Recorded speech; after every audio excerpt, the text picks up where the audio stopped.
Hello, everyone. If you've been paying attention to social media recently, you will have noticed that Father Peter Heers, who is a quote unquote Eastern Orthodox priest, has uploaded a video slandering the Oriental Orthodox Church. A lot of people from the Oriental Orthodox Church, myself included, have pointed out that his video made a lot of claims.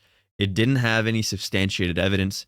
He misapplied the correct terms in order to identify our church. He made claims, for example, that Pope Shenouda denied the teaching of Theosis, the deification of man. And his overall argument was that our church lacks spirituality. And due to this lack in spirituality, our alienation from the church was made confirmed in our quote unquote monophysite heresy. Let's take a look. Father, I'm interested in joining the Coptic Orthodox Church. Are there any christological differences that I should know about or anything else? Yes, absolutely. You will not be in communion with all the Orthodox churches. The Copts are not in communion, have not been in communion with the church. There's the problem of the of course, the other heretical teachings that were not directly related to the Fourth Ecumenical Council, but also the idea that's supported by a lot of those in the monophysite school, let's say, the monophysite, the monoenergia, and the monothelitism. So there is a lot of ignorance about this among Orthodox people, right? Let alone those in the non-Chalcedonian / monophysite / whatever you want to call it. There's always these arguments over names. I don't really care about the names as much as the essence of things. So there's a lot of ignorance because they look like us. Teaching heresy you do not arrive at those dogmatic errors without losing the Spirit of God in some other way, like pride, arrogance. There's people get this idea, well, it's just a Christological differentiation. There was a question of terminology. No, this is absurd. Anybody who understands the spiritual life would never believe that. And so when somebody teaches heresy, that's the end of the road of their alienation. That's the confirmation of their alienation. The devil doesn't care what heresy we teach. Just that we don't listen to the church and we walk away from the church and we walk away from the fathers. And we stick to our own will and we differentiate ourselves from the fathers. And we don't listen to the confession of the faith of the fathers. I actually agree with a lot of things Father Peter here says here. Mainly that heresy is the confirmation of the lack of your spirituality. And heresy typically arises by opposing your will against the faith of the fathers. My response to this would be, as our Lord Jesus Christ says, "For by your words you will be justified, and by your words you will be condemned." This is a verse I want everybody to have on their mind throughout the remainder of this video.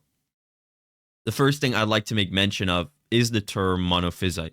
What's important about this term is actually the fact that they apply this term to us indicates a lot. We don't make up new terms in order to pick out the Eastern Orthodox's heresy, their doctrine of two natures. We say it as it is, diophysis. We call them diophysites. That's because that exactly is the heresy we're accusing them of, what they identify as. Whereas they can never call us miaphysites, because they inherently know this is a term found in the Fathers. St. Cyril of Alexandria is the one who says, miaphysis to logos sarkomeni. The Council of Ephesus is a council which specifically anathematized the speaking of diophysis. St. Gregory the Theologian says, they accuse us of diophysis, separated or struggling. St. Cyril of Alexandria even goes further and says, some people say there is diophysis after the union inseparably, but it doesn't matter if they say inseparably, and this is an accusation against those who say there is miaphysis to logos sarkomeni. St. Erechtheus of Antioch says that we ought not to speak of Christ as two natures, and it is not the faith of the Fathers. St. Gregory of Nyssa says, if there was another human nature with the divine nature, counted with its own properties, then there would be two sons. We don't have to make up these terms in order to solo out the Eastern Orthodox and identify them as heterodox. We can do that with what they themselves orally confess. Hence, as I said, from your own mouth you will be justified, and from your own mouth you will be condemned. The second thing Father Peter here has got correct is that heresy begins when you follow Satan's wish for you to rely on your own will and arrogance in opposition to the Fathers. This is exactly what we see with the council, so-called council, of Chalcedon, and its formalization of the teaching that Christ has two natures. The reason the council was ever even convened was because St. Dioscorus judged a Christological dispute by using the minutes of the Council of Ephesus and not using the Tome of Leo, which was a document composed by the Pope of Rome, and in this document we find the teaching of two natures in Christ. It was in response to this that Leo anathematized Dioscorus and convened the so-called Council of Chalcedon, arguing that his tome was infallible due to its Petrine authority. Because some bishops originally agreed with Dioscorus, but now sided with the Pope of Rome, they made up the accusation that St. Dioscorus threatened them with violence. It was to this that St. Dioscorus said, "For by your words you will be justified, and by your words you will be condemned." In response to this, the bishops admit to lying, and they asked for forgiveness. Does this look like a true spirituality following the faith of the fathers? So far, all we see is papal Protestantism, which is a term used by Father Peter Heers. We see Leo following his own will, placing himself above the consensus of the fathers at the Council of Ephesus. And we also see these men admitting to lying and admitting to deviating from the faith. These same bishops, when compiling the Creed of Chalcedon, wrote that Christ was from two natures, which was accepted by St. Dioscorus and rejected by Pope Leo. The papal legates at the council then threatened to move the council, which is why they eventually buckled to Leo and changed their compilation of the creed to say, "in two natures." Does this look like a maintaining of the faith?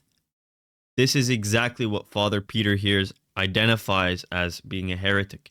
And we find this not in the Oriental Orthodox Church. We find this in the Eastern Orthodox and the Roman Catholic churches. This is a deviation from the faith for your own arrogance. These are men who lied and made up excuses. These are men who thought themselves higher than a council and thought their document was inspired by God itself. These are men who would rather not walk to Italy, but would rather change their words and buckle to false faith, something they did not agree with before, but something they followed by compulsion. Once again, Father Peter, by your words you will be justified, and by your words you will be condemned. Some of their most modern teachers don't really consider Theosis and the patristic teaching of Theosis as legitimate, like Pope Shenouda. They're heavily influenced by contemporary Protestant spirituality in Egypt today. And I'm saying that on the basis of the witness of two converts from the Copts to Orthodoxy in Alexandria, in Cairo, who tell me this because they grew up in the Copts there. Moving on to the other claims made by Father Peter Heers. The claim that Pope Shenouda III denied the doctrine of Theosis is an old claim and a laughable one. Pope Shenouda never denied Theosis. He did, however, deny the teaching of apotheosis, just as the church fathers before him. For example, St. Athanasius says, "We cannot become like God," but qualifies that this is according to essence, and our deification is in a limited degree. St. Gregory the theologian says that our deification is, and I quote, "as far as man's nature can attain." St. Basil says, "We are made like God, so far as is possible with human nature." Pope Shenouda denies the idea of ta'alluh, as is said in the Arabic of his works. When translated to English, this literally means to be God, which is why some people translate it as deification. For Pope Shenouda, man does not participate in the essential incommunicable attributes, nor does man attain a univocal sonship and glory as is seen in the Son of God. Man only becomes deified by grace as much as human nature can handle. Compare this with St. Athanasius and St. Cyril, who affirm that we are not made sons the way Christ is a son of God, nor are we made equal to the Godhead. Pope Shenouda is critiquing the idea of apotheosis, but he is positing a Orthodox patristic view of Theosis. The disputes that the Oriental Orthodox have with the Eastern Orthodox in terms of Christology is precisely why our views of deification and theosis differ. Ibas of Edessa, who was condemned for being Nestorian, yet was identified as Orthodox at the Council of Chalcedon, says in his letter, which was read at Chalcedon, that he will become God just as much as Christ was God. Ibas did not believe that the union between the two natures was natural. Thus, for him, God the Word imparts graces to the man Jesus Christ, and the participation in grace that the human nature participates in is promised to us, as per Ibas's soteriology.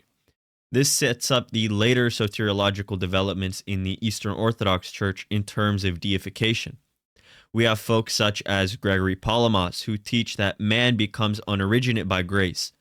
Other Eastern Orthodox authorities, such as Silouan of Athos, as cited by Sophrony of Ethics, say that man becomes God in the same measure as Christ himself, with the essential attributes of the divine essence being imparted to believers, with the infinite form of divine being assumed to the identity of the Creator in the act of being. This is the height of blasphemy, which results when you divide the natures of Christ into two. The Fathers contradict the Eastern Orthodox view of deification, and the Coptic Church has maintained that through its patriarchal and papal succession. This goes for the Oriental Orthodox Church in full. In conclusion, as Oriental Orthodox, we fulfill every criteria of orthodoxy, and we are the only apostolic see to never fall into any heresy. Please do not show any hate or insults toward Father Peter Hears. I noticed a lot of that in the comment section on his video. I understand you guys are upset. This is why I made this video. If Father Peter is watching this, has gone to this point in the video, I kindly recommend you to study our faith a little bit more. And for the meantime, I would recommend you be a little bit more quiet about the Oriental Orthodox Church and stop answering people's questions about our church, because you're leading many people astray. And it's very clear you're ignorant on this topic, which is fine. I get it. There's always time to learn. If you guys enjoyed this video, please be sure to leave a like, comment, make sure you're subscribed so our videos can reach many people. As always, God bless.